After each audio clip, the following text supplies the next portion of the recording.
জাতীয় লীগ টি-20 চোট কাটিয়ে ফিরে নাজমুলের ৮০ রান। তামিমরা জিতেছেন আবারও।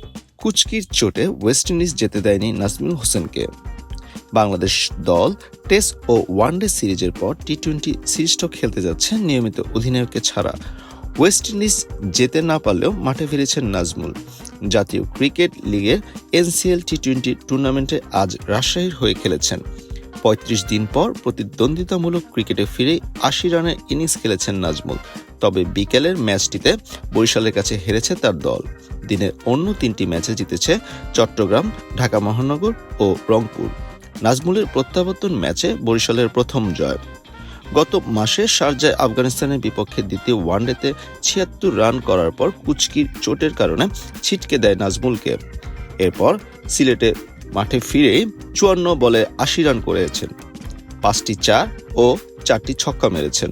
টি-20তে 18 ইনিংস পর 50 করার নাজমুল হাবিবুর রহমানকে 33 বলে 47 রান নিয়ে জুটিতে 9 ওভার 5 বলে 89 রান যোগ করেন। হাবিবুর মেরেছেন 5টি ছক্কা। নাজমুল ফেরেন 19তম ওভারে দলকে 174 রানে রেখে পঞ্চম ব্যাটসম্যান হিসেবে। তার দল রাজশাহী করতে পারে 5 উইকেটে 184 রান। রানটা 3 বল ও 5 উইকেট হাতে রেখে পেরিয়ে তৃতীয় ম্যাচে এসে প্রথম জয়ে দেখা পায় বরিশাল।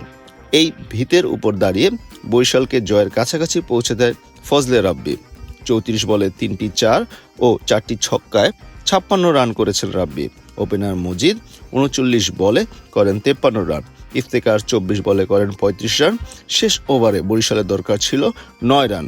মঈন খান প্রথম 3 বলেই 4 মেরে জিতিয়ে দেন দলকে। শহীদুল আলম, তরঙ্গ স্পোর্টস।